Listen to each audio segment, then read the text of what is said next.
Ecco, la dottoressa, abbiamo fatto un po' un giro nel vostro reparto, ci fa un po' un quadro d'insieme, ecco, di quello che fate e di come insomma è un po' il percorso delle donazioni. Allora, la nostra è una terapia intensiva polivalente, trattiamo quindi pazienti affetti da patologie di vari organi, non è una specialistica, avendo anche l'unità operativa complessa di neurochirurgia, afferiscono al nostro ospedale i traumi cranici o l'emorragia cerebrale, cioè le lesioni encefaliche acute. E sono proprio questi i pazienti che in alcune, che a volte vanno incontro a cessazione della funzione cerebrale, quindi alla morte cerebrale, diventando così potenziali donatori di organi. E spesso avete a che fare anche quindi con famiglie, insomma, in una situazione difficile, delicata, a volte anche fragili. Come ci si rapporta con loro? Beh, nelle terapie intensive, nella maggior parte dei casi, i pazienti non sono coscienti, non sono in grado di capire, sono sedati, collegati a macchine con supporto delle funzioni vitali, e quindi quella che diventa il nostro interlocutore sono le famiglie. Famiglie che ovviamente in base alla repentinità e alla inaspettatezza di un evento sono particolarmente provate, fragili e scosse.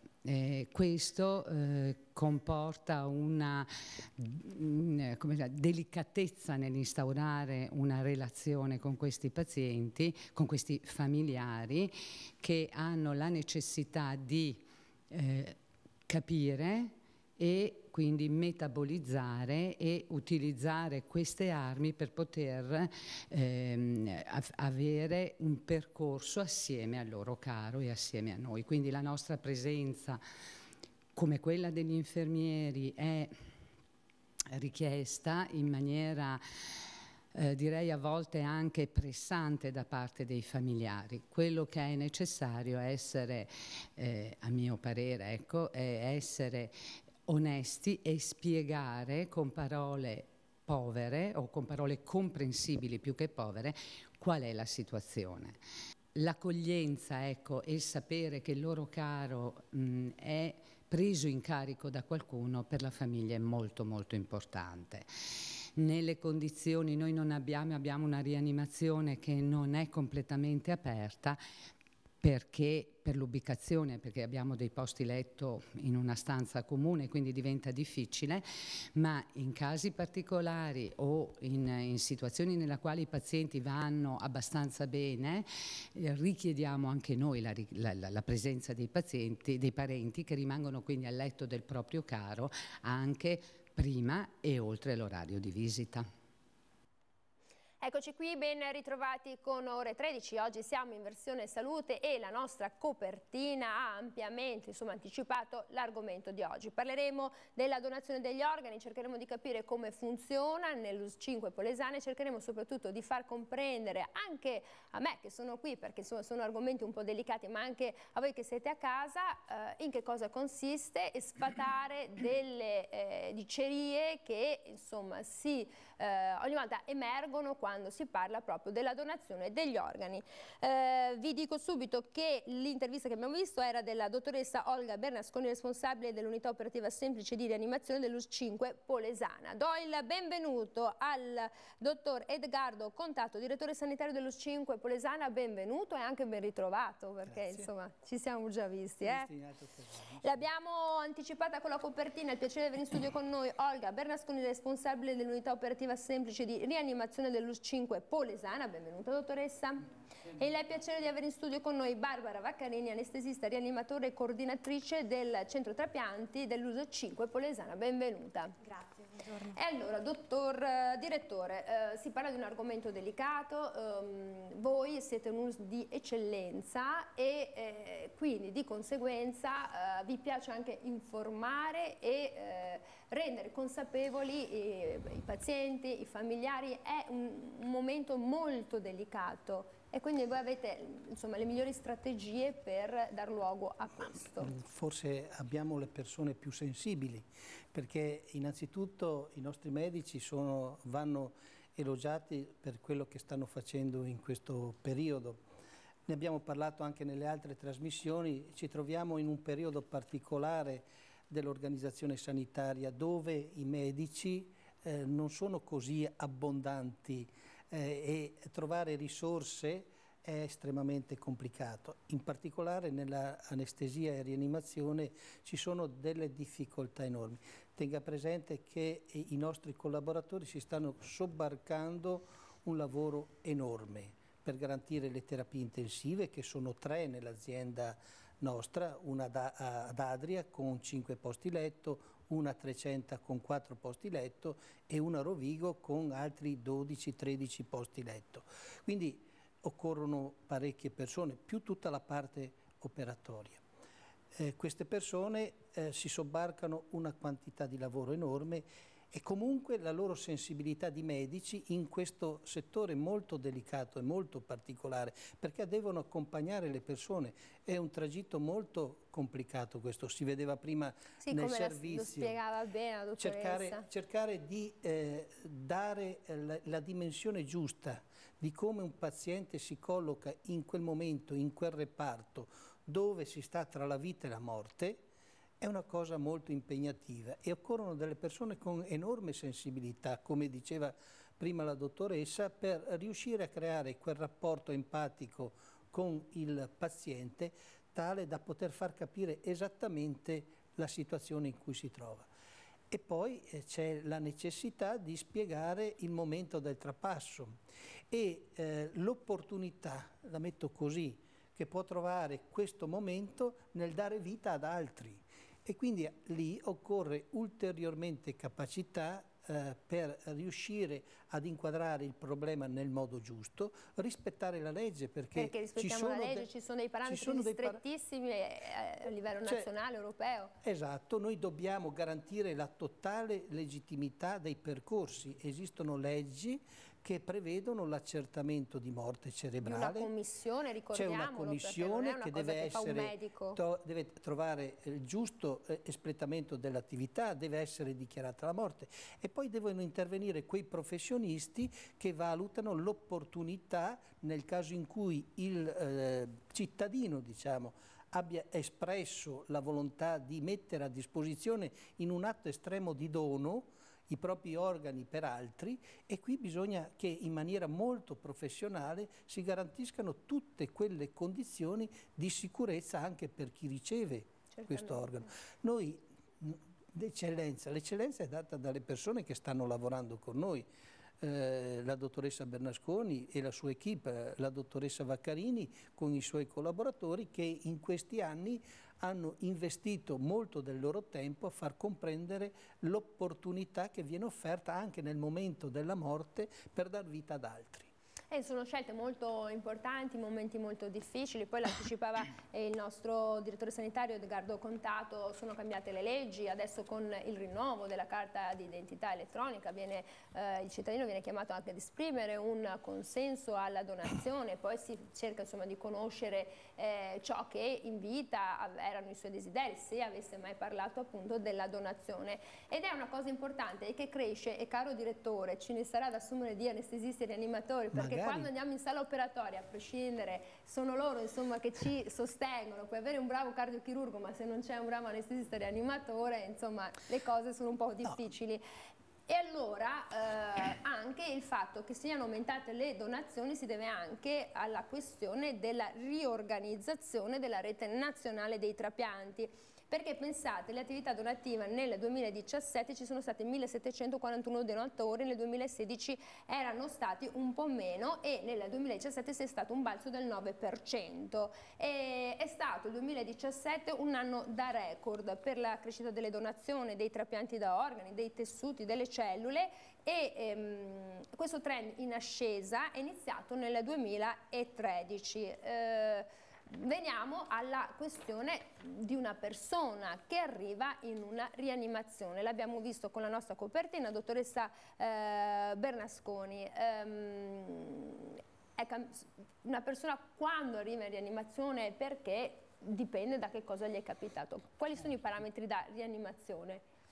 Allora, i parametri da rianimazione sono la insufficienza di uno o più organi che non riescono quindi a fare il loro lavoro che serve per mantenere in vita l'organismo. Che cosa succede in rianimazione? Questi pazienti, che sono pazienti intensivi acuti, vengono sostenuti da macchine, da farmaci e a volte anche sostituita completamente la funzione dell'organo, come ad esempio nei pazienti con insufficienza renale. Abbiamo le macchine, le dialisi, che servono proprio a questo. E questo sostegno viene tenuto fin quando le terapie e la capacità riparativa dell'organismo porta, se possibile, al ripristino della funzione persa e quindi alla guarigione. Questo è vero per tutti gli organi, compresi per il cervello. Pazienti che hanno lesioni neurologiche acute hanno tante funzioni che non vanno, prima di tutto il cervello, perché è l'organo che coordina il funzionamento di tutti gli altri per formare un organismo, l'attività respiratoria che spesso è carente, l'apparato cardiocircolatorio che ne risente perché sono spesso pazienti con pressioni basse, e questi pazienti sono quelli che possono andare incontro alla cosiddetta morte cerebrale, che è una, perché la morte è una. E allora ci fermiamo sulla morte una, mandiamo il secondo contributo e dopo la pubblicità ricominciamo con la nostra dottoressa Bernasconi, che ci fa una differenza importante, perché si è sentita molta confusione sul concetto di coma, stato vegetativo, che cosa poi vuol dire quando il cervello in realtà è morto e l'encefalogramma è piatto. Bisogna fare chiarezza. Vediamo il contributo. Ecco, quali sono un po' le pratiche, le buone pratiche che seguite perché una donazione vada a buon fine? Il coordinamento ospedaliero trapianti viene avvisato immediatamente dalla rianimazione ogni qualvolta cominci un accertamento di morte cerebrale, quindi un accertamento di morte secondo criteri neurologici, e da qui parte una serie di attività che hanno innanzitutto lo scopo di valutare se il defunto aveva espresso in vita una sua volontà in merito alla donazione di organi e tessuti. Questa è la prima cosa che facciamo. Dopodiché abbiamo insieme ai medici della rianimazione un primo contatto con la famiglia. La famiglia inizialmente viene avvisata, viene informata del decesso del proprio caro e dopo un congruo lasso di tempo viene fatta la proposta di donazione. A questo punto comincia una serie di esami, di valutazioni che hanno lo scopo, sono esami partendo proprio molto semplicemente da esami del sangue, arrivando ad esami radiologici, una raccolta dell'anamnesi, quella quindi della situazione, delle notizie cliniche del paziente il più accurata possibile, e per questo ci avvaliamo della famiglia, del medico di famiglia, della cartella informatizzata che abbiamo a disposizione, e il tutto ha lo scopo di conoscere nei minimi dettagli quello che è lo stato di salute del potenziale donatore, in modo tale da garantire il più possibile una donazione sicura in termini di trasmissione di malattie all'eventuale ricevente.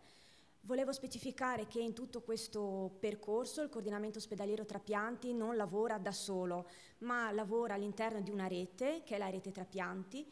Il coordinamento ospedaliero trapianti fa capo al coordinamento regionale trapianti, che a sua volta fa capo alla Nord Italian Transplant Project, che coordina le operazioni di donazione e di trapianto in un'area più vasta che comprende la maggior parte del Nord Italia, e a sua volta fa capo al Centro Nazionale Trapianti. Per cui c'è proprio una rete di esperti a disposizione del coordinamento ospedaliero trapianti che lavora insieme per garantire un certo standard di qualità. Il rapporto con le famiglie che si instaura qual è? Allora, nella maggior parte dei casi, io lavoro in rianimazione, quindi tante volte i familiari già li conosco nel momento in cui il paziente entra da noi per essere curato. Dopodiché il mio ruolo cambia, nel momento del decesso il mio ruolo cambia. si instaura un rapporto molto stretto con la famiglia. La famiglia cerca in noi un aiuto, un contatto che sia emotivo, che sia proprio fisico a volte, e quello che posso dire dalla mia esperienza è che le famiglie che hanno detto sì alla donazione sono delle famiglie veramente convinte, che traggono giovamento e rinfranco proprio da questa decisione che è stata presa. Nella maggior parte dei casi si fanno portavoce della volontà del loro caro che non c'è più, e sono persone che noi tante volte sentiamo anche dopo, con le quali abbiamo contatto dopo la donazione e dopo il trapianto, perché sono veramente interessati a sapere come sono andate le cose, perché ci tengono veramente tanto.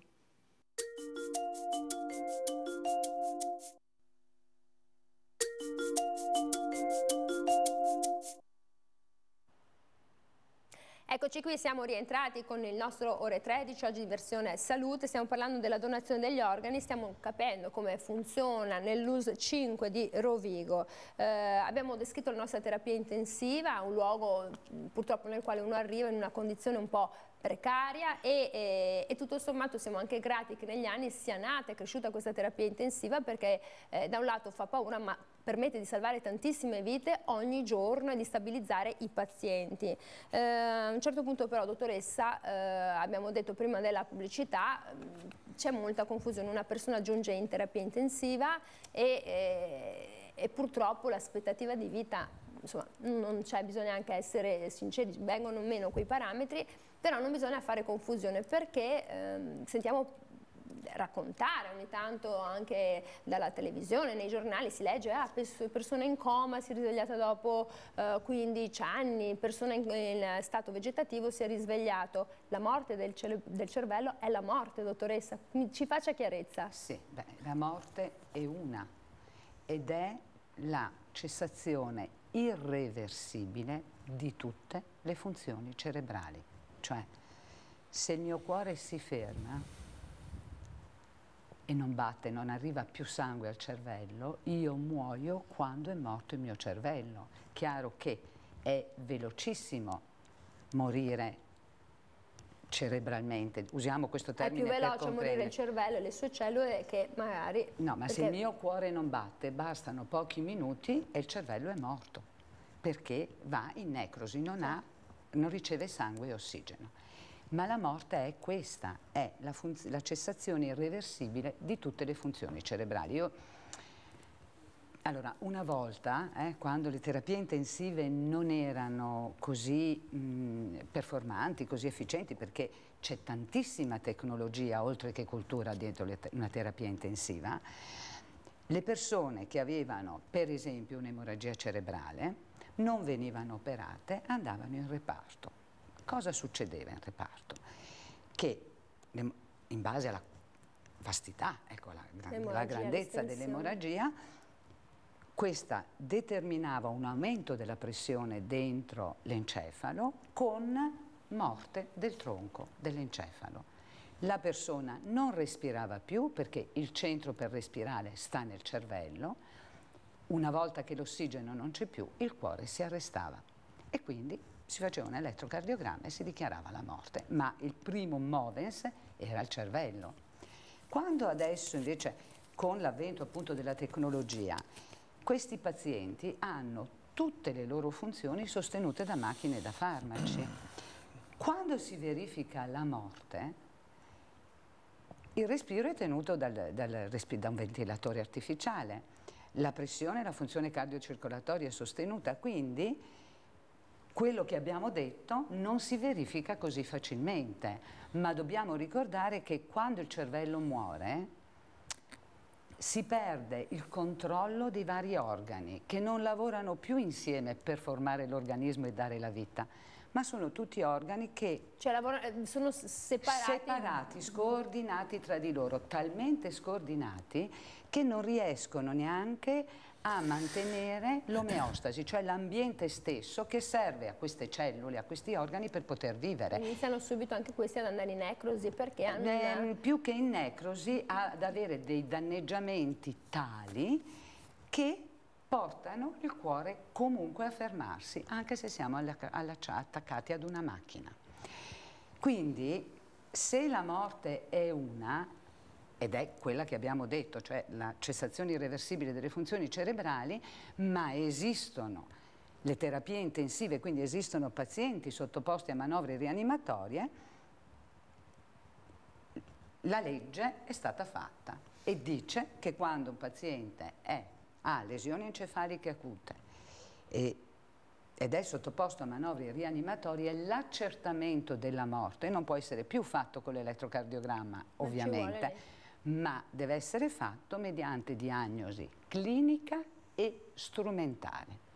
Allora, la diagnosi clinica è la rilevazione contemporanea della mancanza di coscienza, perché gli emisferi cerebrali, che sono quelli che stanno più in alto, che fanno sì che io sorrida in un modo e lei in un altro, quelli sono già andati, quindi, e danno la coscienza.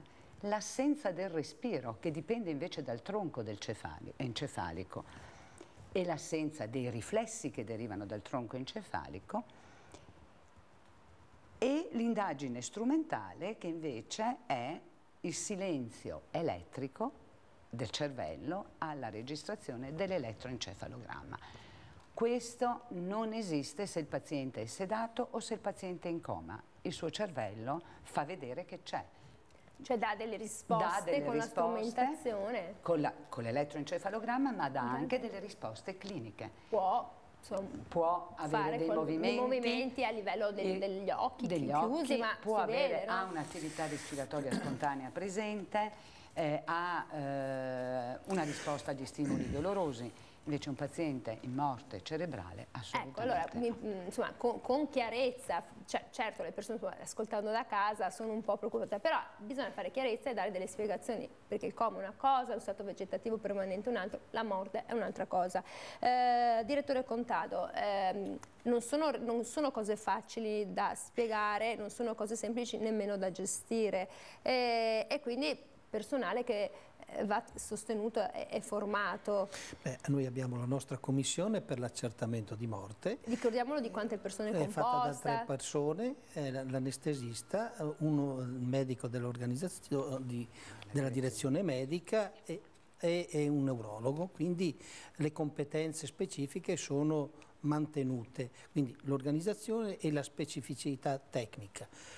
E poi questo ci consente di affrontare la fase successiva. Se, come si diceva prima, la persona ha fatto una manifestazione in vita rivolta al dono, ecco che l'equipe della dottoressa Vaccarini entra in campo e con la comunicazione, ma soprattutto anche con quegli apporti scientifici, perché quello che si sottolineava prima anche, la donazione deve essere un qualche cosa di sicuro e quindi vanno affrontate tutte quelle tematiche di sicurezza per nelle analisi, per vedere che non ci sono malattie infettive, che non ci siano, insomma, stiamo parlando in questi giorni di West Nile. Abbiamo sentito la donazione del sangue che è stata interrotta, sacche che sono state distrutte. No, ma le sacche sono sicure, quelle che entrano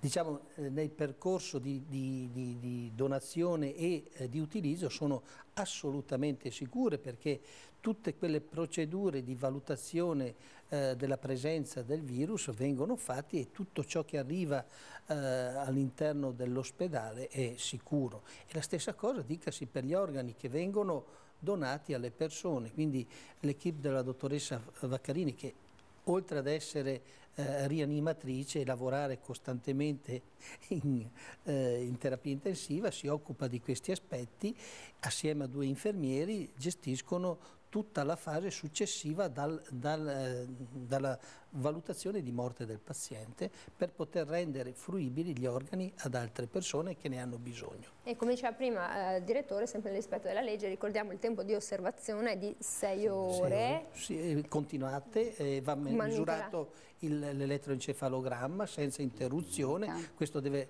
cioè, tutte quelle forme di garanzia che devono essere mantenute affinché la morte, come diceva prima la dottoressa, sia una cosa certa, definita sia clinicamente, perché gli esperti valutano che non ci siano quei segni di vita e di reazione, e le macchine attaccate all'elettroencefalogramma per 6 ore dichiari che questa morte, cioè questa mancanza di reazioni elettriche del cervello ci sia. E allora, dottoressa Bernasconi, e poi arriviamo alla dottoressa Vaccarini, un focus è importante, quindi abbiamo capito che il cervello è morto, la gente da casa si fa delle domande, cioè con quali farmaci il paziente viene sostenuto, come vengono sostenuti gli organi, perché poi c'è anche un tempo attraverso il quale questo corpo deve essere mantenuto, non è che si possa tenere 15-30 giorni, c'è un tempo, perché gli organi iniziano comunque, insomma, il loro percorso. Certo, abbiamo detto questo è importante, il cervello non c'è più, non dà più una coordinazione, siete voi che decidete. Abbiamo tempistica. Di fronte un cadavere a cuore battente. Ecco, ricordiamo questo termine perché è brutto da sentirlo, ma è reale, è reale. E il cadavere a cuore battente è per definizione instabile. Non si può usare la parola paziente perché non c'è più, ovviamente non c'è più la vita, ma quanto di più instabile è una sfida per il rianimatore, perché quanto di più instabile esista, perché col fatto che il cervello non funziona si hanno delle alterazioni enormi di tutti quanti gli organi. Voglio dire, è un paziente che non riesce più a mantenere una pressione arteriosa normale e quindi gli organi non possono essere più perfusi. Come lo aiutiamo? Attraverso farmaci inotropi e vasopressori, cioè farmaci che danno vasocostrizione e che stimolano il miocardio a contrarsi di più. Sono pazienti che perdono qualsiasi capacità di concentrare le urine. Noi, ecco, per esperienza sappiamo che se c'è molto caldo abbiamo meno diuresi, se c'è più freddo beviamo molto, la diuresi viene aumentata. Ecco, un paziente, un cadavere a cuore battente riesce a urinare anche 12-15 litri, quindi che è una cosa che non è possibile. Perde la capacità di mantenersi caldo, quindi deve essere riscaldato dall'esterno e non ha la capacità di respirare. È la prima cosa che facciamo e nella letteratura si dice quando esalò l'ultimo respiro, non è un caso. Quindi la prima cosa che facciamo è il vagito e l'ultima cosa che facciamo è esalare l'ultimo respiro. Quindi quando manca l'attività respiratoria, che è sostenuta quindi da un ventilatore, da una macchina, questo è indicativo di un danno, ecco, irreversibile se riguarda il cervello. E quindi per la chiarezza anche delle persone che ci ascoltano a casa, il paziente è dichiarato morto, nel certificato è dichiarato morto e poi si procede, cioè, è questo è importante. Morto, allora, ecco, perché facciamo anche chiarezza su questo. Allora, il compito a quel punto del rianimatore, una volta che io ho un paziente che va in morte cerebrale, il mio compito non è più cercare di salvare la vita che purtroppo se n'è andata, ma il mio compito è cercare di mantenere stabile questo cadavere a cuore battente per poter portare a termine la commissione per l'accertamento della morte con criteri neurologici, quindi per queste 6 ore il mio paziente deve essere stabile, perché non posso fare un accertamento se ho 35 di temperatura o se ho un paziente che non ha pressione, quindi io devo mantenere il mio cadavere in buone condizioni per poterne accertare definitivamente, quindi dopo 6 ore. E contemporaneamente cerco di mantenere vitali quegli organi che altrimenti sarebbero destinati a disfarsi, se c'è la volontà di donazione, perché possano andare bene a qualcun altro, cioè perché possano servire a qualcun altro. Qual è la tempistica, e poi andiamo in pubblicità, cioè qual è la tempistica massima attraverso la quale si può mantenere un cadavere a cuore battente? Non esiste una tempistica massima data come, ecco, no, mi scusi, volevo dire, e la morte viene dichiarata all'inizio della commissione. Esatto, ecco, quindi se io inizio la commissione alle 10 della mattina e la termino dopo 6 ore, il mio paziente è morto alle 10 della mattina. Certo. Okay? Ecco, questa era la domanda che mi aveva fatto.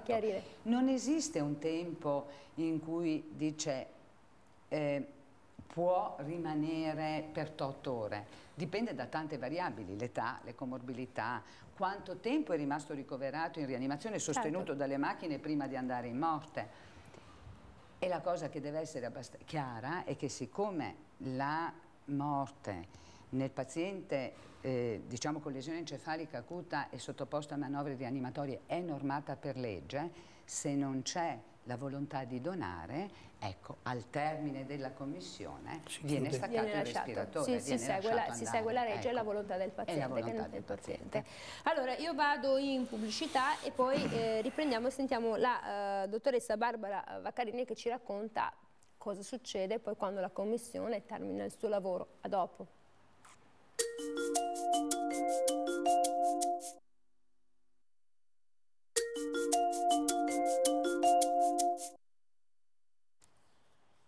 Eccoci qui, siamo rientrati con l'argomento di oggi che è la donazione degli organi. Stiamo cercando di capire prima di tutto come funziona nell'USL 5 di Rovigo, quali sono state e quali sono le norme vigenti in Italia ma anche nel resto del mondo, che cosa succede a un certo punto quando c'è stata la volontà del paziente o i familiari decidono che si possa procedere appunto alla donazione degli organi. E qui interviene la dottoressa Barbara Vaccarini, ricordiamo, l'anestesista rianimatore e coordinatrice del centro trapianti dello 5 Polesana. Parliamo però di donazione perché magari le persone fanno confusione ed è una cosa subito da sfatare. Non è che viene prelevato l'organo e voi fate il trapianto, perché c'è un centro che stabilisce a livello nazionale le urgenze.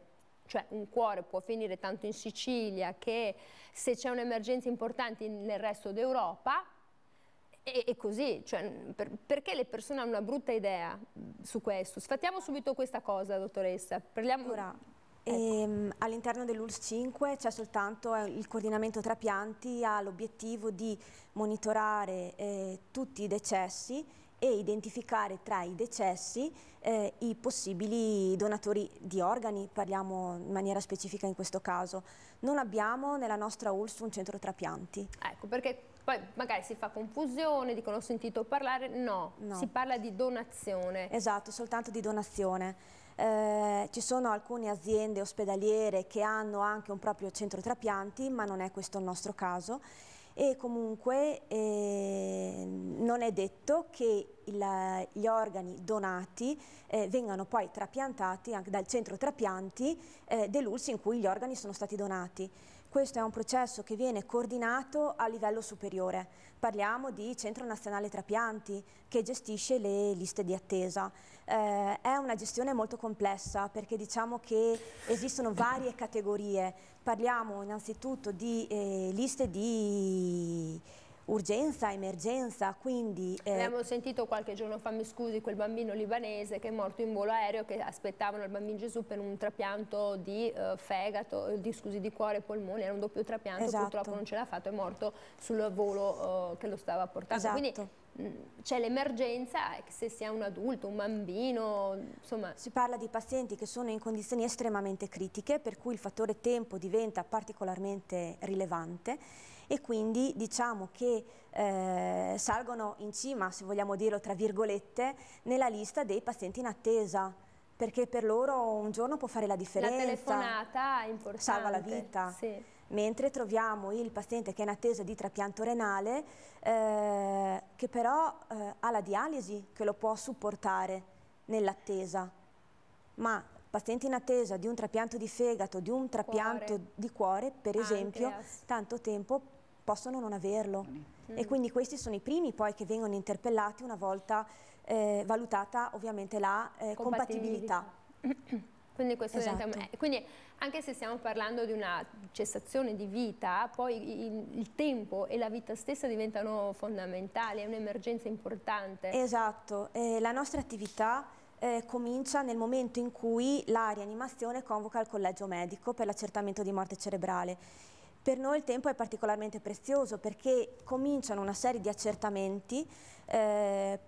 Partiamo dall'anamnesi del nostro potenziale donatore. Allora, prima di tutto quello che noi facciamo è verificare se il paziente che è deceduto in vita avesse espresso una propria volontà in termini donativi. Quindi esiste una, si chiama SIT, che è Sistema Informativo Trapianti, che è un registro nazionale che raccoglie tutte le espressioni di tutti i cittadini che hanno espresso la propria volontà in termini di donazione di organi e di tessuti.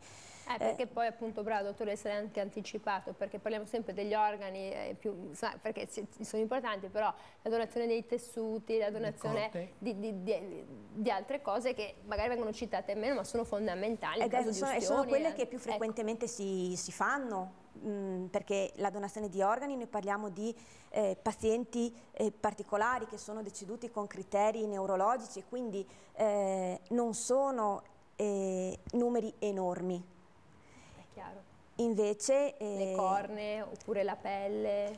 Le cornee più frequentemente, perché esistono ovviamente dei criteri sempre di esclusione per le donazioni anche dei tessuti, e diciamo che la donazione di cornea è quella che si può fare più frequentemente perché hanno dei criteri meno restrittivi, e soprattutto diciamo che le cornee si possono donare fino a 79 anni e 364 giorni. E durano anche, scusate il termine, 10 giorni dal momento in cui vengono più o meno prelevati. Le cornee e i tessuti vengono portati all'interno di banche, quindi possono essere mantenuti per tempi più... in Veneto. Sì, parliamo anche, per certi tessuti parliamo anche di mesi. Per gli organi questa possibilità non c'è. Ricordiamo, è un appunto che va fatto, che comunque parliamo sempre della donazione degli organi, ma i tessuti, le ossa, la donazione della pelle, di valvole cardiache, parliamo di segmenti vascolari, quindi porzioni di arterie, perché noi confidiamo molto, dottoressa, dell'utilizzo magari del suino o del babbuino, però poi ci sono dei problemi a livello magari batteriologico che non sono facili da affrontare, quindi ricordiamoci che poi la donazione è ampia. Sentiamo parlare della donazione da vivente, la donazione del cordone ombelicale, cioè sentiamo tanti tipi di donazioni, però le ossa, la pelle, perché poi se qualcuno si ustiona e non ha pelle, si mette una pelle che viene un innesto di cute da donatore cadavere. E allora è finito il lavoro suo, inizia il suo lavoro, non è neanche il suo lavoro facilissimo. No, non è un lavoro semplice, soprattutto... Come funziona? Ce lo fa capire esattamente come funziona? Allora, il coordinamento trapianti viene contattato dalla rianimazione, che comunica l'inizio dell'accertamento del decesso secondo criteri neurologici. La prima cosa che facciamo appunto è consultare il SIT, questo registro nazionale che raccoglie le volontà espresse, per vedere se il paziente che è deceduto in vita avesse espresso una sua volontà in termini di donazione. E vorrei specificare che espressione di volontà non significa soltanto dire sì, io voglio essere donatore, significa anche dire no, non lo voglio essere. Non c'è un silenzio assenso, attenzione, perché... Allora, la nostra attività è regolata dalla legge 91 del 1999 che coordina tutta l'attività donativa, sia in termini, parliamo di organi, parliamo di tessuti. Sì, si parla di legge del silenzio assenso, ci sono alcune specifiche da fare, nel senso che sono considerati donatori tutti i cittadini deceduti che hanno espresso la propria volontà, hanno detto sì alla donazione, ma anche tutti i cittadini che, informati della possibilità e di cosa significhi donare gli organi in criteri di accertamento di morte cerebrale, non si esprimono. La difficoltà dove nasce? Dalla impossibilità di verificare se il paziente che è deceduto fosse informato o meno. Questo è difficile, diciamo, è impossibile. L'informazione è sempre la cosa più difficile da fare, esatto. ne parliamo, esatto. Poi noi è anche informiamo, che le però persone... cosa è stato recepito? Nel senso che io posso parlare di morte cerebrale, di donazione di organi. Adesso stiamo facendo informazione, esatto. Però non sappiamo poi cosa è stato capito, cosa si capisce poi. Ecco. Per cui se nel registro nazionale c'è una volontà, esatto, se c'è una volontà in senso affermativo, la strada diciamo si spiana. Se non c'è si va dalla famiglia. Esatto, ci sono i cosiddetti aventi diritto, che sono i familiari da interpellare, in questo caso sono nell'ordine il coniuge non legalmente separato o il convivente more uxorio. Che vuol dire che abbia una convivenza lunga, sì, ma riconosciuta dalla legge, consolidata. Certo. I figli maggiorenni e in ultimo i genitori. Questa è proprio la scala. Ecco. E poi nel caso in cui non c'è nessuno c'è sempre poi il tutore legale, esatto. Chiaramente, perché... Esatto. Alla famiglia in questo caso, se non esiste nessuna espressione di volontà, si chiede di fare da portavoce di quelli che potevano essere i desideri della persona che non c'è più.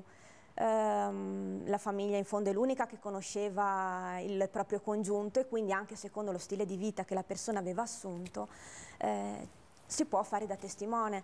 È chiaro che in questo caso si chiede a una famiglia che è in lutto di prendere una decisione, non è semplice, si trovano il carico, il peso di questa decisione. È per quello che noi tendiamo tutti a caldeggiare, ma questo a livello nazionale, la possibilità di esprimere la propria volontà. Con il rinnovo della carta d'identità ci sono elettronica, con varie modalità.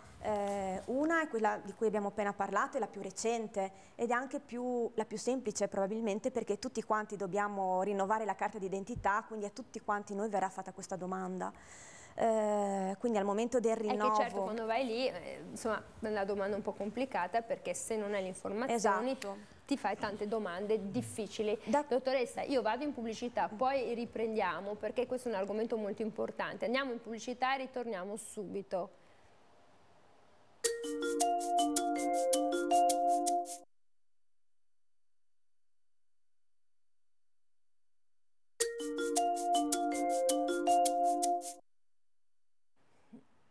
Eccoci qui, siamo ritornati con la donazione degli organi. E allora, come funziona l'USA? Ci stiamo entrando in un argomento molto complicato.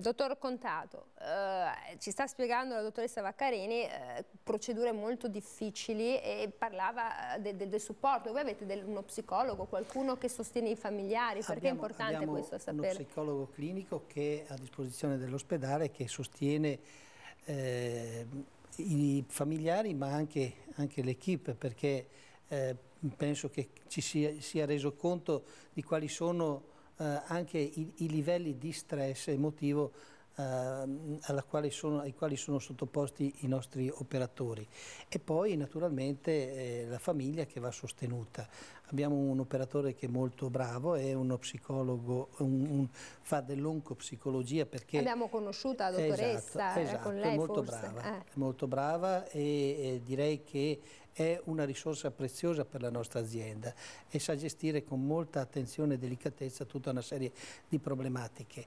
È logico, dopo la dottoressa Vaccarini con i suoi collaboratori ha messo insieme un'equipe che in questo ambito stanno lavorando molto bene.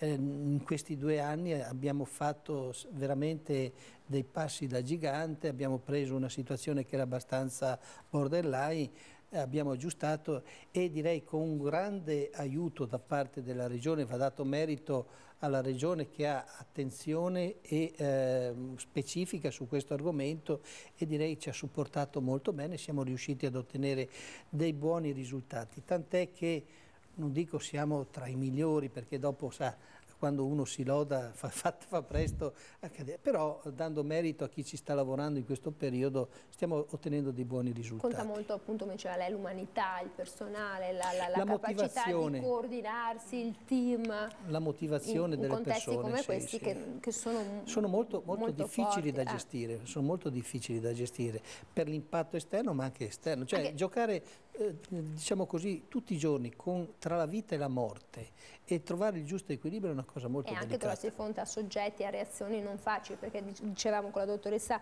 Bernasconi si arriva in rianimazione, ma puoi esserci da un po' di tempo, ma puoi essere arrivato con un codice ultrarosso e quindi il familiare si trova con un codice rosso immediatamente, poi insomma una perdita un po' scioccante. Sì, ma siamo esseri umani e quindi l'approccio con i problemi è sempre diverso, ognuno ha le proprie caratteristiche, quindi riuscire a cogliere le varie sfumature penso sia una capacità non da poco, anche perché ognuno rispetto ai problemi che si trova davanti, soprattutto in quel passaggio lì, è un qualche cosa di c'è chi la vive in modi estremamente diversi, quindi l'abilità, la professionalità, la capacità, la sensibilità di chi opera in quel momento è estremamente importante, fondamentale direi. E allora sentiamo il direttore, la sensibilità, a un certo punto sappiamo o c'è la volontà, non c'è la volontà, si va dai familiari, poi come si procede? Perché per chiarezza è meglio spiegarlo bene. Cosa succede a questo cadavere a cuore battente? Perché è così che l'abbiamo Una volta accertata la volontà donativa, se c'è una opposizione alla donazione, una volta terminato l'accertamento di morte secondo criteri neurologici, per legge viene sospesa la ventilazione meccanica e quindi c'è anche un rapido arresto della funzionalità cardiaca. Invece se c'è una manifestazione, una volontà donativa, qui comincia, diciamo, il nostro lavoro vero e proprio, che consiste nell'andare a scavare in quella che è la cartella clinica, diciamo tra virgolette, del paziente che è deceduto. Lo facciamo raccogliendo informazioni sia dalla documentazione clinica presente disponibile in rianimazione, sia contattando il medico di famiglia, che è sempre una fonte inesauribile di informazioni, e soprattutto parlando con i familiari. Questo ci consente di raccogliere le notizie in maniera specifica. Quindi l'anamnesi del paziente, esatto, quando era in vita, esatto, farmaci, quello.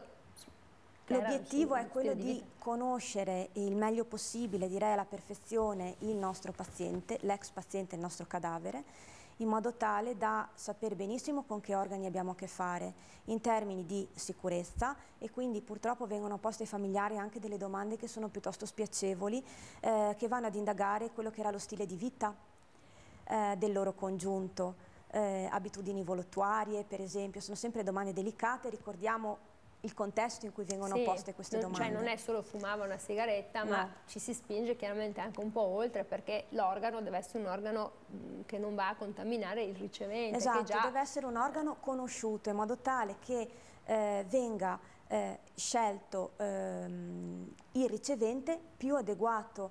Partiamo dalla urgenza emergenza trapiantologica, ma se non ci sono dei riceventi in lista di urgenza che siano compatibili con questo organo, poi si segue l'altra lista, ma noi, il Centro Nazionale Trapianti, nella lista d'attesa deve scegliere il ricevente più adeguato per quell'organo. Quello compatibile, perché esatto, se no non funziona, cioè c'è un rischio rigetto anche elevato, cioè deve essere proprio compatibile il più possibile. Quindi noi partiamo con la raccolta anamnestica più precisa possibile, si continua con delle indagini strumentali, e quindi parliamo di ecografia addominale o TAC, toraco addominale. L'obiettivo è quello di, a questo punto, di studiare quella che è la funzionalità degli organi, escludere che non ci siano per esempio patologie misconosciute come neoplasie, e ne abbiamo riscontrati diversi casi. Pazienti, famiglie che non sapevano di avere neoplasie e che sono state invece diagnosticate in questo frangente. Per esempio. Quindi attraverso la strumentazione e la diagnostica per immagine riuscite quindi ad avere un identikit degli organi, esatto, se hanno patologie in corso sconosciute oppure se l'organo è sano. Esatto, così. A questo si accompagna anche una serie di esami ematochimici, quindi esami del sangue, esami microbiologici per sapere se ci sono delle infezioni in corso, per esempio. Tutti questi esami hanno lo scopo di conoscere l'organo in modo tale che non ci siano sorprese, perché ci sono anche dei cadaveri che donano organi che avevano un'infezione in corso, che però è curabilissima, e quindi vanno solo presi alcuni accorgimenti per il paziente ricevente, tipo una terapia antibiotica, ma sono cose che noi dobbiamo sapere. Sì, beh, come in questo caso, come quando ad esempio penso che nasce un bambino, ti chiedono se ci sono infezioni in corso, perché sono momenti tutti molto delicati. E poi cosa succede? Perché poi... A questo punto tutte le informazioni che noi abbiamo raccolto vengono inserite su un programma informatizzato che porta le informazioni, sono visibili al Centro Regionale Trapianti, con il quale noi collaboriamo in maniera stretta, al Centro Interregionale Trapianti che si trova a Milano, il NIT, e dal NIT al Centro Nazionale Trapianti.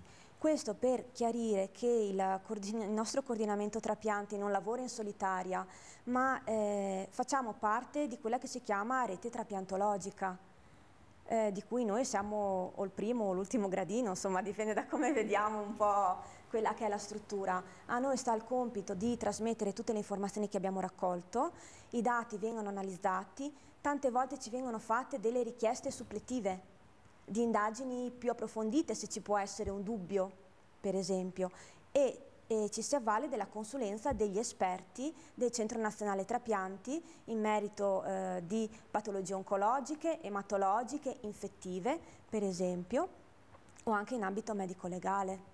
Sì, quindi insomma tutta una serie, e a quel punto poi c'è un'equipe specializzata che deve arrivare. Esatto, allora a seconda dei riceventi che vengono individuati dal Centro Nazionale Trapianti, dal Centro Interregionale, vengono individuate anche le equipe che arrivano nell'ospedale di Rovigo, dove si effettuano le donazioni di organi, e eseguono il vero e proprio intervento chirurgico di prelievo di organo.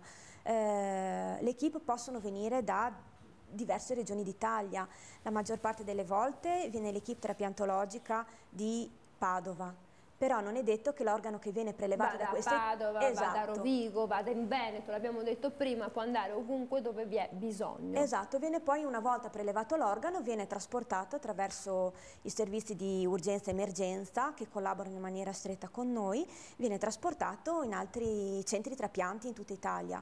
Altre volte invece ci sono proprio le equipe trapiantologiche che arrivano, quindi il nostro lavoro è anche coordinare tutti gli spostamenti dell'equipe. Per un trapianto abbiamo avuto un'equipe che veniva dalla Sardegna, una che veniva dalla Sicilia, per esempio, perché contemporaneamente. Organi diversi che andavano in posizioni diverse, esatto. Questo è importante. Quindi c'è tutta una tempistica che raccontata così, sembra lunghissima, ma invece dura poche ore. È brevissimo. Cioè, quando si inizia l'analisi e la diagnostica per immagini, gli esami del sangue, tutte queste cose qui, qual è una tempistica? Allora, generalmente l'intervento di donazione di organi, quindi il prelievo, avviene durante la notte. Quindi la mattina viene constatato il decesso, comincia l'osservazione e ricordiamo che durante l'osservazione il cadavere non può essere spostato dal letto della rianimazione e quindi se c'è la necessità di fare un TAC, per esempio, fare una coronarografia per studiare il cuore, si deve fare tutto dopo la conclusione dell'accertamento. Quindi, insomma, strumentazioni che anche è importante avere, vero? Che funziona. Voi siete super strutturati, direttore. No. Allora, noi abbiamo la... Nel bene e nel male. Nel bene e nel male ringraziamo anche la Regione che in questi anni ci sta, in questi 2 anni, da quando questa direzione ha preso servizio, diciamo, ci ha sempre sostenuto sia come personale che come tecnologie. La realtà non era splendida come giudizio, se posso permettermi, però il percorso che si sta facendo è un percorso molto ma molto interessante e utile per la popolazione. Mi sembra che avete preso una bella pagella ultimamente, vero? Ma io non lo so ancora, ci siamo impegnati molto. Siete impegnati molto, ci siamo questa è una cosa impegnati importante. molto e direi che in questi anni i nostri collaboratori hanno fatto molti sacrifici e gli va dato merito.